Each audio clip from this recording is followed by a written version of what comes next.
Hello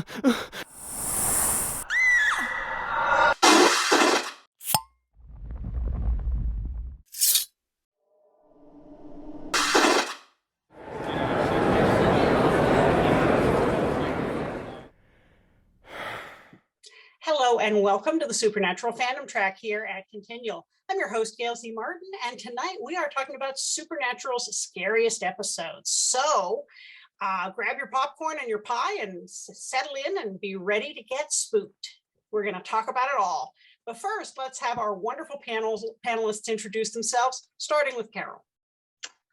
Hi, I'm Carole Stokes. I am a Supernatural fan since season 3. Started writing fanfic in 2012. All of my fanfics on AO3 under Fire Sign 10. And Anne. Hi, I'm Ann Wicker, and I was a latecomer to the Supernatural fandom, but went totally down the rabbit hole. And I just got back from my very first Supernatural convention, which was a great time. And I'm a former journalist, and I edit and write books. I edit books and write on my own, and I've co-authored a couple of books, and here we are. Yeah. Lola? I don't know what's going on in my video. I have it hardwired in. I don't know. It's just being funny. My name's Lola Strickland, and I'm a writer and been a fan of Supernatural since 2005. Been a fan of Jared Padalecki since Gilmore Girls. So I've seen him grow up in front of my eyes. And other than that, just trying to keep my video from being bouncy. Okay. Melissa. Hi, I'm Melissa Edmundson. I'm a lecturer, mostly with a literary background. I've been a fan of the show since the beginning, and I'm really interested in how the show works with Gothic tropes and monsters and ghosts and things like that. And I'm Gail C. Martin and Morgan Bryce. As Gail, I write epic and urban fantasy. As Morgan, I write urban fantasy, male paranormal romance. But all the modern worlds are ones that Sam and Dean could walk into and feel right at home. I fell in love with the show halfway through season 11, binged 11 seasons in 4 months in time for the beginning of season 12, went down the rabbit hole and haven't hit bottom yet, and I hope I never do. So that's me in a nutshell. One of the things that had me at hello when I came to the show, admittedly late, people had said, oh, Gail, you'd love this show, but I was busy, I didn't get to it. Finally said, let's see what the fuss is about. And I fell in love with from the first episode. And one of the things that had me at hello was the spookiness. Not only did you have these two amazingly good looking and talented guys, but urban legends and ghosts and monsters and all this lore rooted in folklore. I mean, it was like, where have you been all my life? This is where I belong. And I love the horror roots in the show. So everybody's got their favorites that creep them out. Let's find out what yours are. Carole? Well, I find a predominance in terms of entire episodes that spooked me, probably mostly in the first 5, because after that we tend to get into these large arcs that were less about the spooky and more about these long arcs of storytelling. Mm-hmm. But in the first 5 seasons, I particularly liked Provenance. I thought the haunted painting was super creepy, and the little girl was even creepier, but that was an awesome one. Same thing with Playthings, partly because when you have spooky kids, it's really spooky, and so the whole thing where we didn't realize that other little girl was a ghost, and the way that the dollhouse was reflecting or foreshadowing what was happening, that was super spooky to me. In a kind of a more realistic sense, we have the Benders, which is super spooky because they're freaking people. Mm-hmm. And along with the real people thing, No Exit, I thought was pretty creepy, where we're dealing with this ghost of this serial killer, and he was nasty. And when Joe wakes up and she's in that little space and clawing at him, that was, to me, that was really spooky. So those were certainly among the spooky episodes for me. Probably All Hell Breaks Loose Part 1, just because once again a lot of demon stuff's going on and we don't really know what is what. Skin, first time we saw shapeshifters, and he was nasty. That's an episode I almost can't even rewatch because it's so brutal and gory that I just really can't watch it again, or I can just watch little bits of it. So, but certainly things like, and Melissa, I think you really touched on it when you talk about like Gothic and stuff. I love that kind of steeped in, the atmosphere, like with Playthings in the Inn and Provenance and that painting and stuff, that kind of really deep rooted, creepy, is really, really good for me. I think it's important to note that Jensen has said that Playthings was the episode that scared him the most. And then his loving wife bought a porcelain doll and moved it around the house without telling him where she was putting it, so that he'd be surprised by it when it came around the corner. I think, that's key to a good marriage, is always keeping it fresh. Well, the whole room full of the dolls was so creepy. And I was reading about that episode today, and apparently Jared also took some of the dolls and put them in Jensen's trailer. Because of course he did. Yeah.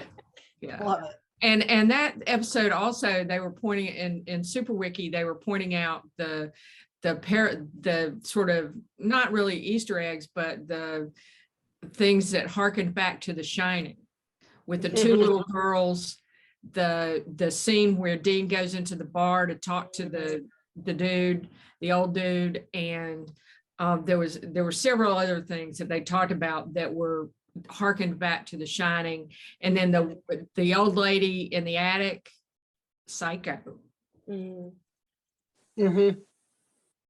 Yeah, that was just a well done episode. And I think that, there are a lot of ways you can say the world is divided into two people. I think one of those divisions is people who like porcelain dolls and people who are creeped out by porcelain dolls. And marionettes too. And ventriloquist dummies. I think they all go together. Yeah. Somebody gave one of my daughters a porcelain doll, and I didn't find out until much later. She had put it in the farthest corner, top of her bookshelf, and she had actually rigged booby trapping so that if it came alive, it would knock other things off and she would have a head start to get out of the room. It's like, why didn't you just tell me? I would have made it disappear. That's really clever. That was a really clever way to deal with it. Yes. Yeah. She booby trapped her own room so the doll couldn't get her. Yeah, someone gave me a creepy clown doll when I was little, and I kept moving it out of my room and putting it, like, I don't want this thing in my room. And my parents finally got the message and got rid of the doll. I don't want it in my room. My other daughter had a Furby. Remember when those were popular? And she swore it still talked when you took the batteries out. And one morning we woke up to find it in the dryer. She had just decided to get rid of it, and she stuck it in the dryer in the middle of the night. It went away then. Yes. So, Anne, how about you? What's on your list? Well, I have to mention the pilot, The Woman in White, because that was one of the very first ghost stories I ever heard. My mother told me about The Woman in White on a road in Greensboro, North Carolina. I grew up here in North Carolina, and my mother lived in Greensboro for a time. And so I had heard that story about the woman getting in the car, since I was a kid. And I was just like, oh my gosh, when I saw that first. And not that it scared me so much, but that it was a real touchstone for me in growing up, hearing in North Carolina, we've got the Mako light, we've got the Woman in White, we've got the Brown Mountain lights, the Devil's Tramping Ground. I was raised hearing all those stories. And so I have to mention that. Playthings was certainly on my list. And then the one I think that scared me the most was the Benders, and when Jared just is like, or Sam is there in the cage and he goes, they're just people. But it's got one of my very favorite lines from all the shows: demons I get, people are crazy. That's just, And that's really, I mean, crazy people really scare me. Another one from the early seasons is the Scarecrow one with, you know, dude, you fugly, and just the idea of the Scarecrow coming alive, you know, other than the Scarecrow and the Wizard of Oz, it's that's kind of a creepy thing to me. Scarecrows are creepy to me. So that really hit me at home too. But I also had to point out a couple of later season shows. Although I have to step back just a minute, and the Scarecrow one was directed by Kim Manners. And he, I think, had that sense of creepiness and scariness and what made things like that really hit you. You know, that he honed that in when he was directing and writing for the X-Files.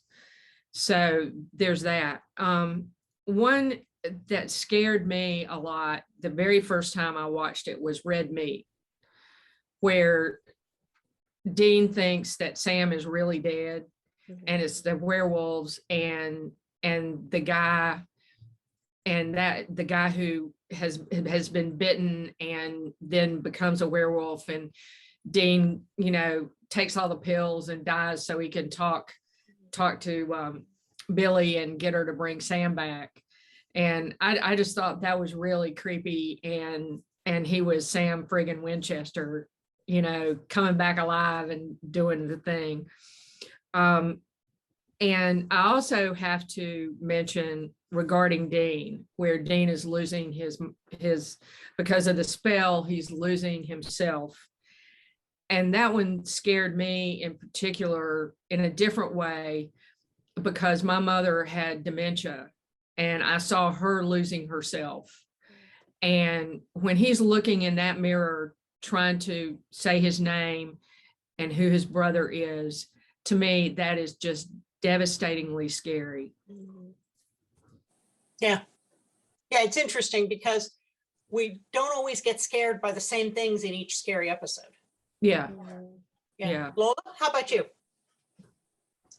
Before I start, Anne, I'm sorry about your mom. I had the same thing. My mom had dementia, and I just had to listen to her just not really remember basic things. And you know, she knew who I was, but she didn't always know why she was where she was and stuff. It was tough.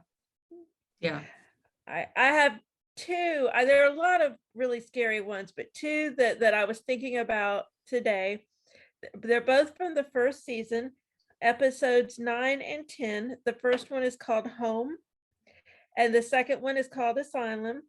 And you may remember why the title Home just puts a chill down my spine if you watch the X-Files also. Just the title Home already gets me to 50% grossed out because of the X-Files. I'm like, no. So I'm already set up to be like horrified. And I believe, I don't remember if Kim Manners directed this one, but I know he was a producer on it.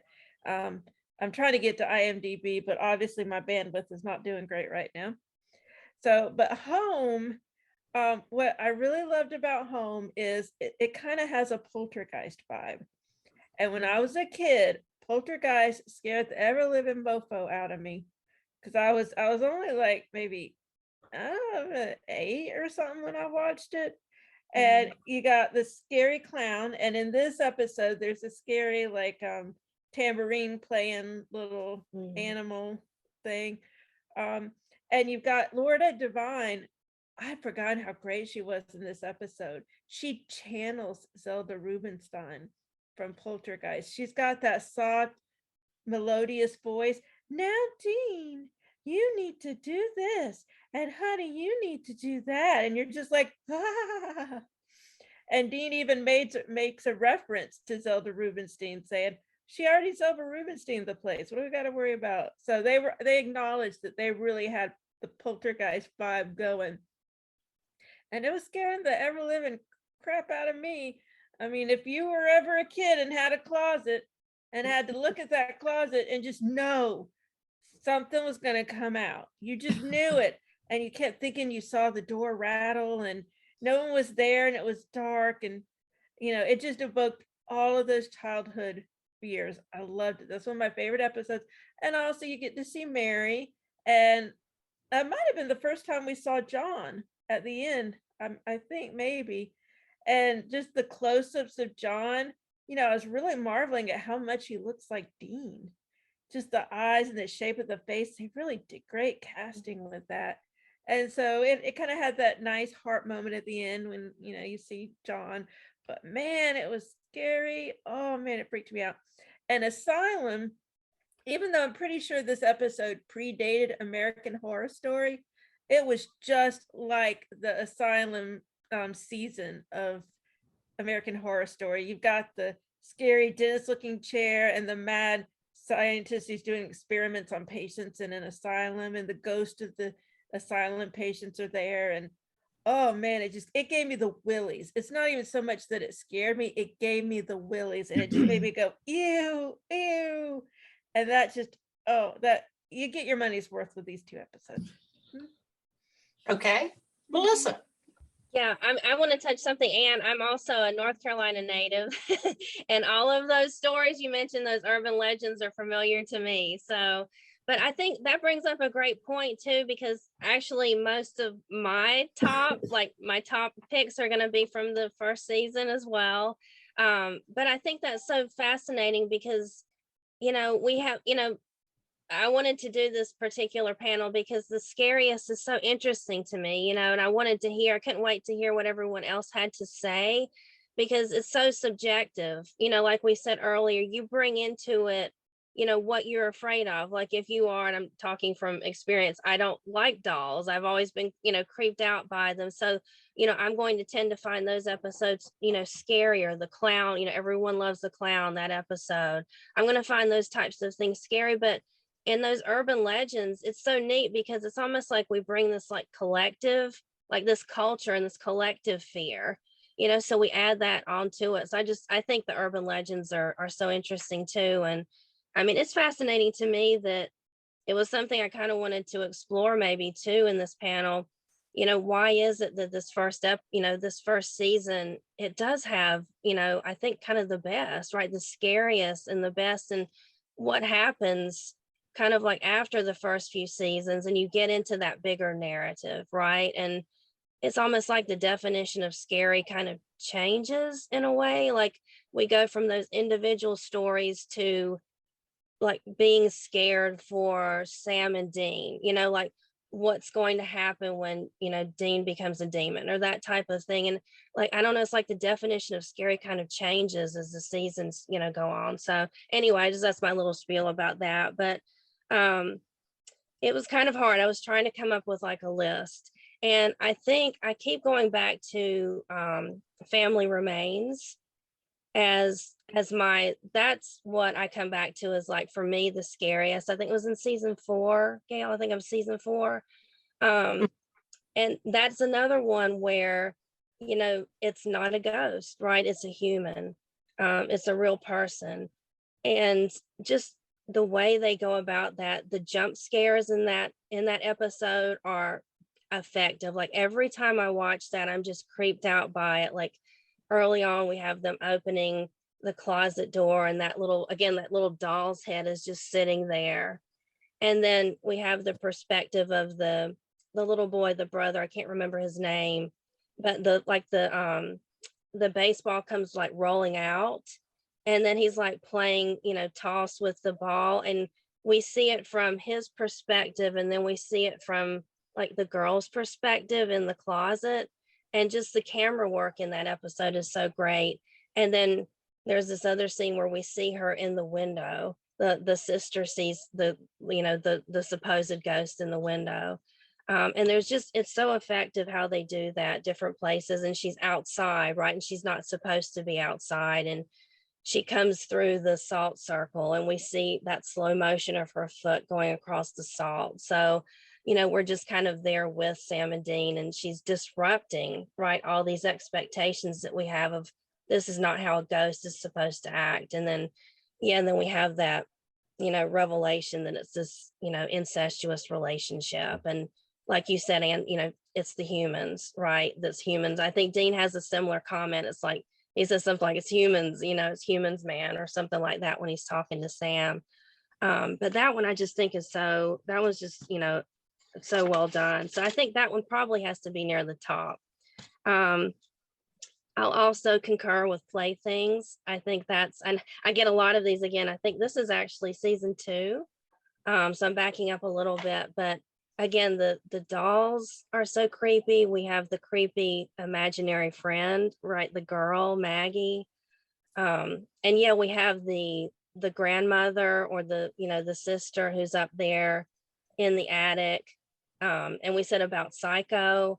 It also reminds me of, if anyone's ever seen Burnt Offerings, like the original 70s film, I think, wasn't there like a person in the attic in that one, and the bad things were kind of happening. So and like you said too, Carol, that one just, I think Dean even makes the statement, oh, this is the haunted house one, right? This is the classic haunted house and the British accents, and I think he even makes the Scooby-Doo reference, right? That type of thing.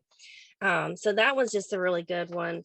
Also, I would say at the top of my list is Roadkill. I don't think anyone has mentioned that one yet. I think that's also season 2. And this is another one where kind of that trope of the ghost or human and like the human or ghost type things. But what I really like about that one is the woman in that episode, that's the one where she's out there on the highway, and it's been 15 years since she actually, her husband died in the car accident, and she doesn't know that she's dead. And they just do that so well. And that's the perfect mix of like frightening and sad to me, because at the end she has to realize that she needs to let go. And she has that great conversation with Sam where he says, some ghosts hold on because of love and some hold on because of hate. And they're kind of like tethered to the earth and they can't let go. And that twist, I think Supernatural does that twist ending so well. And that one always sticks to me because as a viewer, you're in it at the time and you're kind of with, I think it's Molly, is that her name? The woman. So, yeah. And yeah, you're with her like in that episode. And then when we find out that the brothers knew all along, and then we go back to that conversation and what Sam tells her, that's just, and it's just, I don't know, it's like chilling to me to think about, someone who's a ghost and they don't know that they are, that's just, there's something about that. And I would say, I would probably agree too with Lola that Asylum probably is near the top of my list, just because again, the tropes, right? The creepy, I mean, how many times have we seen like even like a Ghost Hunters episode or something like that with the abandoned asylum, and we think, oh, it's going to be kind of cheesy, but they do it so well. There's some great jump scares in there. The fact that it's the doctor, right, that he's the one that's still haunting the place and the patients just want help. So I would say probably those are like my top choices. Probably an unpopular opinion. And we could talk about this. And I know the Benders always makes the top, list. I don't find the Benders like scary if I'm using those criteria for, like I just mentioned, for the other episodes. I find it thought-provoking. I find it memorable, but I don't find it that scary, if that makes sense. So I know that always makes like the top of list, but it's not one that kind of gives me like, oh, like chills, like I'm kind of hiding my face type scary, but it's scary in kind of a different way. So again, I think I love this theme, Gail, because, we could maybe talk about that, like what different ways to be scary. I think is just fascinating. Yeah. I agree that the Benders is scary in a different way. In a different way. Yeah. Absolutely. Because you can get killed by both, but there's a different type of fear that goes with those. Yeah. I think for me, Bloody Mary comes to the top of my list. I thought I forgot to mention that one. That one is a great one. Yeah, totally scary. It's totally scary. Who wasn't at a slumber party where people did that at some point, in your childhood? And the cinematography in that episode was done so well to enhance the scariness, because you know, the first time you watch these things, you're sucked in just watching the plot. But then on the 4th or 5th or 10th rewatch, you start to notice some of the other things. And the show was just shot so well, especially in those early seasons when they were shooting on film. And Bloody Mary, I just think the staging and everything was so well done. I loved No Exit, but I think that one was even scarier if you knew who H.H. Holmes was. And if you'd read Devil in the White City. Mhm. And you knew about the murder house, and you knew how evil this guy was, I think that brought a whole new level in that they didn't really have time to convey in the episode. Because I remember the first time I watched it, I went, H.H. Holmes, oh my gosh. Now they're in the big leagues. That was before we'd gotten to demons.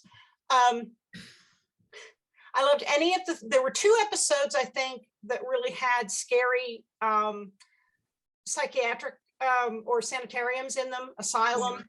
And then the other one later on with the doctor with the plague masks, and the kid steals the plague mask and the doctor haunts him. Those are just scary, terrifying on so many levels. First, because we know that the real sanitariums did have some very dark past. The other thing is we've come to associate, and this goes to your Gothic, Melissa, the whole building style of those late Victorian sanitariums now has become a horror movie trope. And when you look at the building, you know to be scared because bad things are going to happen here. Yeah. It's kind of a shorthand. There, by the way, there's a fantastic webpage called the Asylum Project, and it tracks all of the closed and abandoned asylums Wow. in the United States and Canada, which I have used liberally in books. And then I think some of the other 2 that they're a little underrated on scariness. Long Distance Call with the Crocata. It kind of gets glossed over, but remember the Crocatas have filth and they're in the basement of the phone building, and they're all the bugs and all the roaches and the creature. When I did that for a rewatch, I thought, crap, this is really a good episode. Nobody ever remembers it, but it's actually scary. And time is on my side with the patchwork doctor who kind of put himself back together again when the pieces wore out. That was, there's just a body horror element with that was very scary when you stop to think about it. And then they put him in a refrigerator and chain it shut and bury him basically alive forever, which is harsh and terrifying on a whole new level. So yeah, and those are not the episodes that everybody always thinks of first, but I think they're pretty darn frightening. Can I make a comment? Yeah. That as Melissa was talking about, once again, the earlier episodes, and I think what strikes me about one reason those episodes are intrinsically scarier, even the not super scary ones are nonetheless scarier and have more, even if an episode isn't scary as a whole, like let's say The Usual Suspects. Is that the one with Linda Blair? Yeah. And so the story wasn't also scary, but I found the Death Omen chick terrifying. You know, and so she was super scary. So even in episodes that aren't all throughout scary, had these really scary elements in them. And I think part of it, as we're talking about it, and this is all kind of cogitating in my head, is there's an intimacy in that fear. Those things are it's a very intimate kind of storytelling, and it's a very personal thing between us and the terrorizing object and us being the boys and everything. That the reason the later seasons don't have that is it's much more removed and it's much more abstract. When you start talking about demons and archangels, and there's some stuff, sure, you know, I mean, demons can be scary, don't get me wrong. Yeah. But it's not like what's in the closet, what's under the bed, you know, what is this, you know, what's in that dark room, what's going to happen in this empty building. Those are like really viscerally affecting moments that even, you know, from the get-go as kids, we start in calculating. And so by the time we're watching something like this and they're playing it so masterfully, and again with the filming, yes, because we're on film, we have that desaturated lighting, so it was like a whole different kind of lighting thing that really enhanced some of these dark and mirrored and other elements of the vision. But it's a very intimate experience, and I think that's where we get a lot of basis of that fear, in those first seasons. Not to mention that being in a car with someone, especially in the dark or in the rain, that is an extremely intimate thing when you're in a car with somebody for a long time. And if you've ever driven through the night and you get some bad weather, or you get a detour, or the road's closed and you have to back up, those all make you very uncomfortable because this could go bad.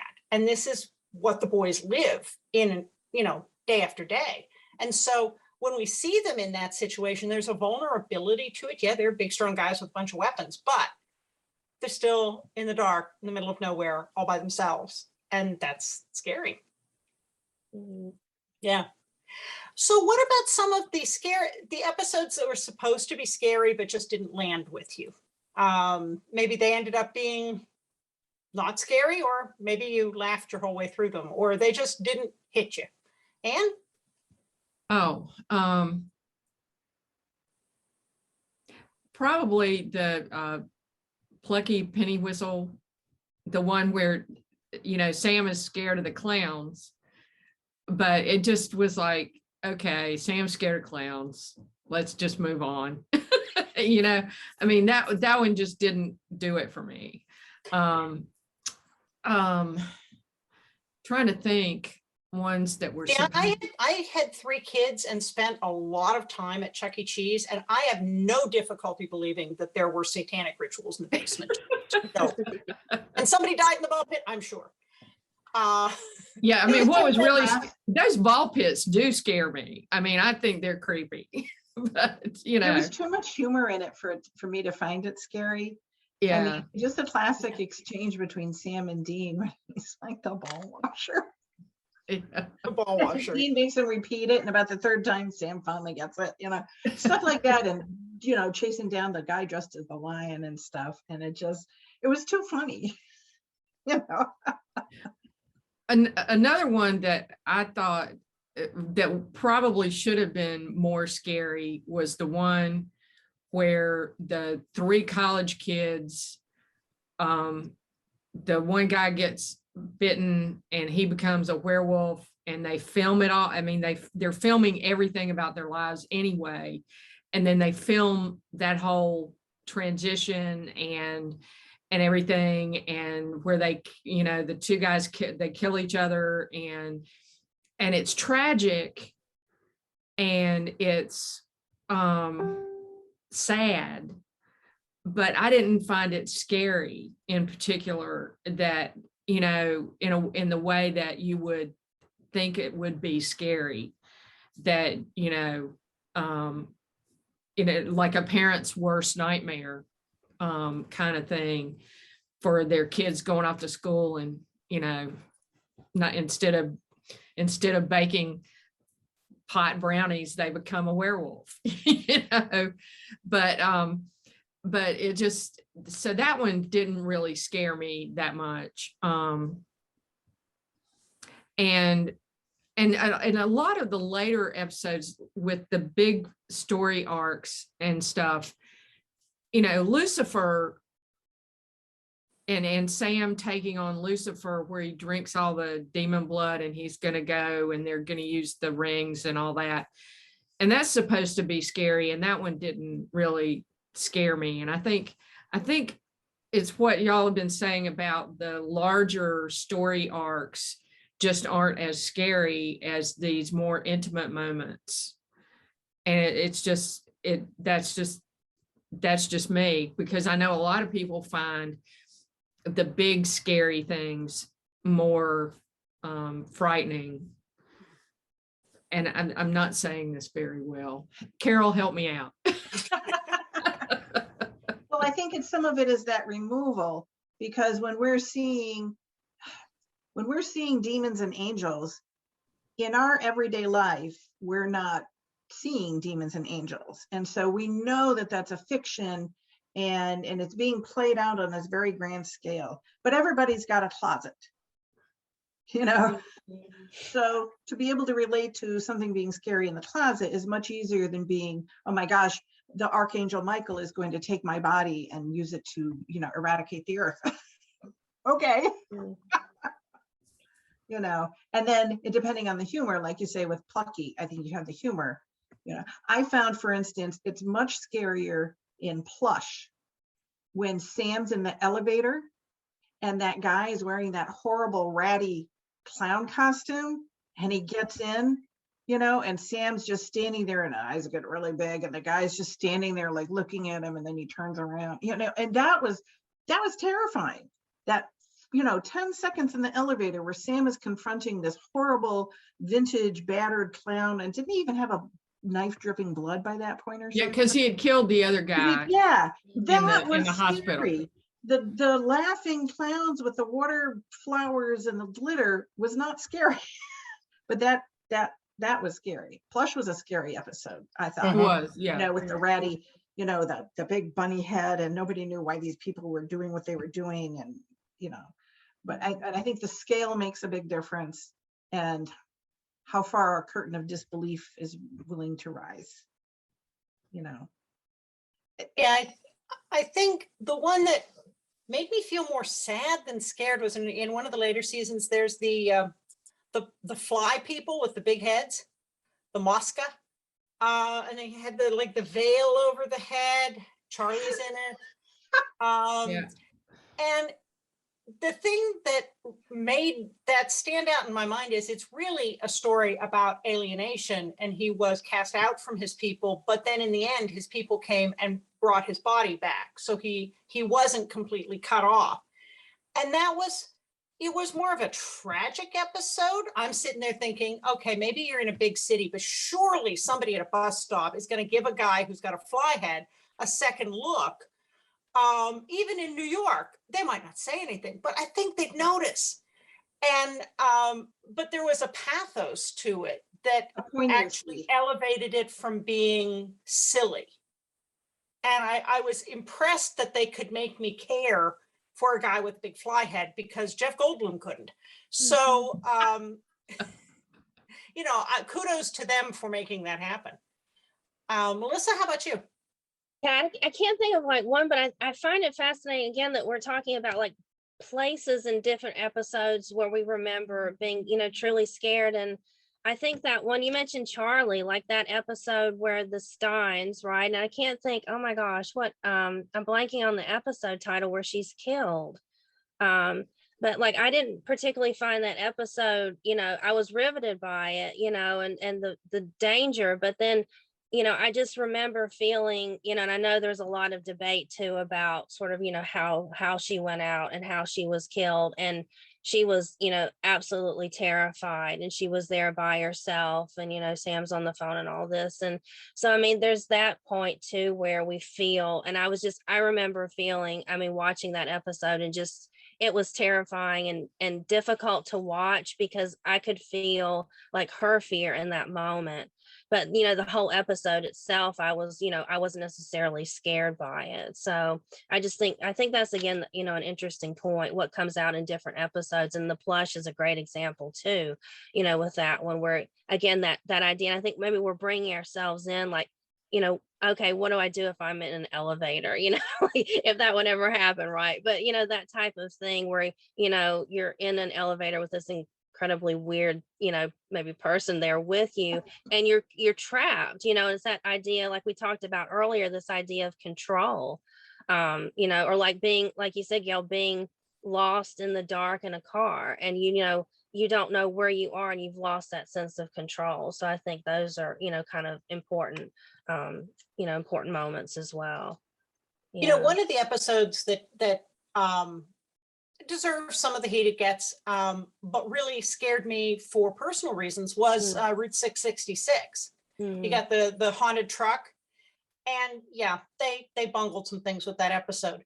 But that one chilled me because when we first moved to Richmond, Virginia in the late 90s, we moved there a week after there had been a high profile missing person on a country road near Charlottesville. And there, people had reported seeing a black truck trying to make solo drivers, especially women, pull over. And they thought that's what must have happened to her. And they never did solve that case. And it's been, 25 years.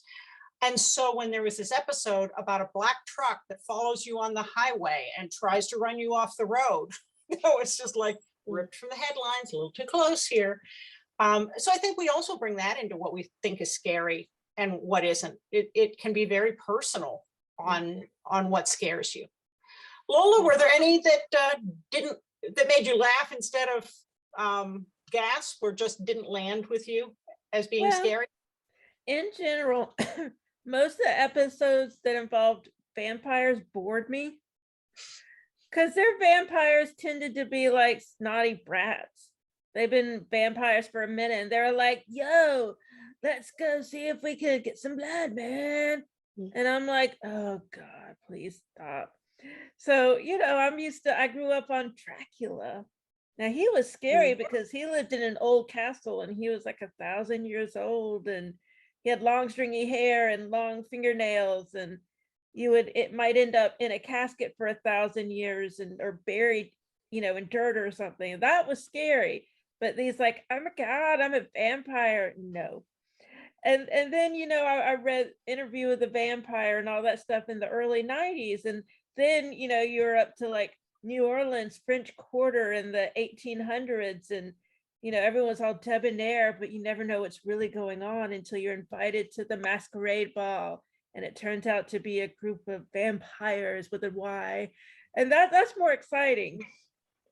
And then, once again, you come to these vampires and they're like, brah, should we go out and get some blood tonight? Yeah, man. And I'm like, no, next. Just not classy enough vampires for you. No, they're boring. I wanted to come back to you, Melissa, because you had said something earlier that you wanted to explore a little more. Can you get us started on that one? Yeah, I think, and Carole, I think you mentioned, you mentioned that too.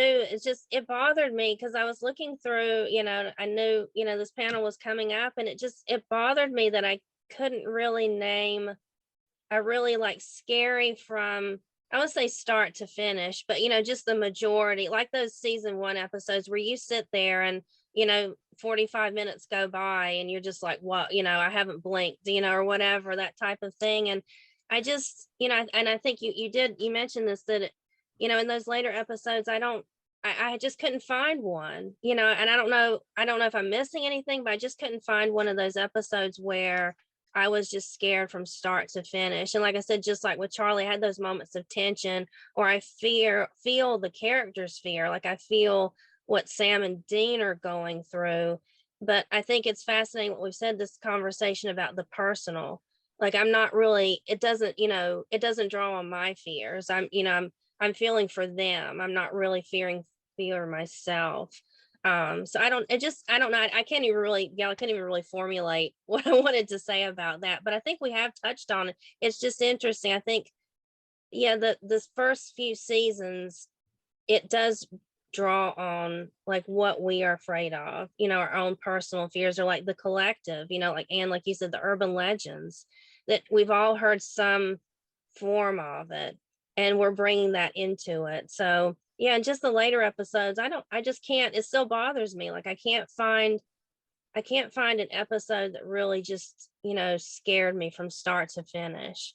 So yeah, so I'm not really describing what I wanted to say all that well, but that's the type of thing. It does seem some sort of like, there's like a shift or a movement where we kind of, I don't know, like after like season 5, 5 or 6, like we kind of moved from that, and it's just them, it goes on, they need to find new material. And like you said, Carole, we're dealing with the angels and the demons and kind of the big bads, right? That time, like I didn't find the Leviathan scary.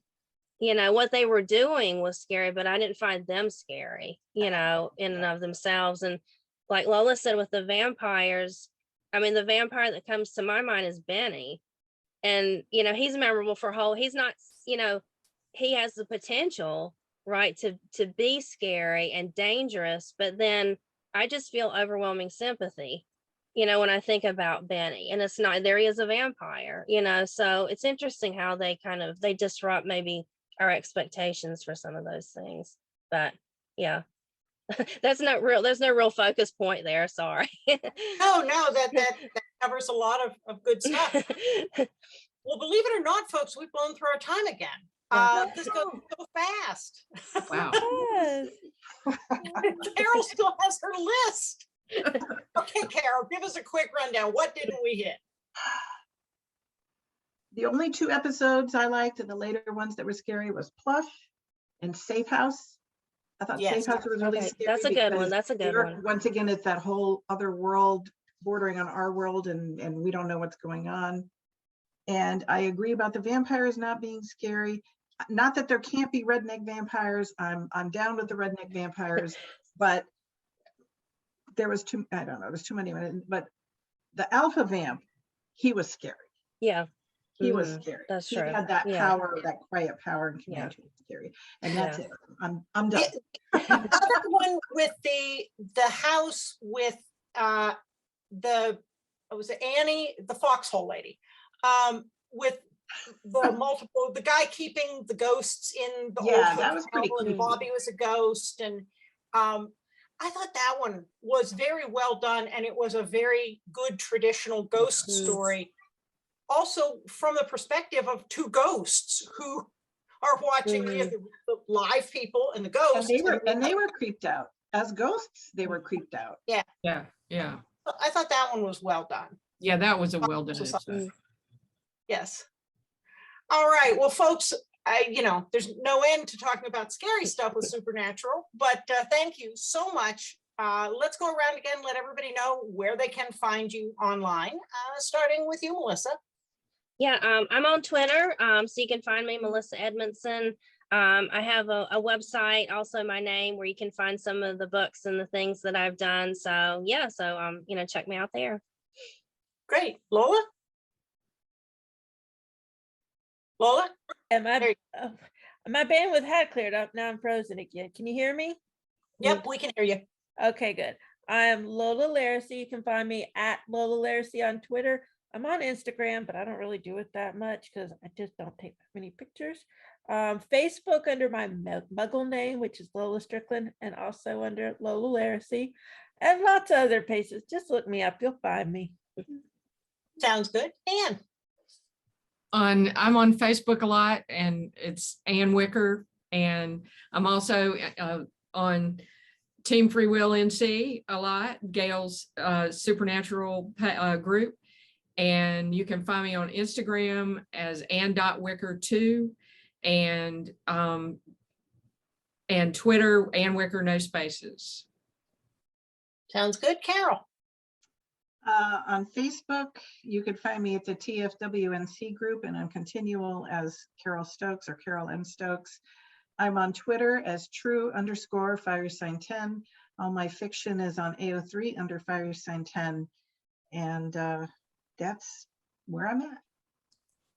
I'm pretty easy to find at gailzmartin.com, morganbryce.com. All the social media is a variation of those names. I also do run the Supernatural TFWNC group here on Facebook, and I'm a columnist for the Winchester Family Business blog. And but most of the time you can find me here on Continual. So thank you all so much for coming out to play tonight. And thanks to all of you for watching and listening. There'll be more Supernatural coming up on Continual, so we'll see you online.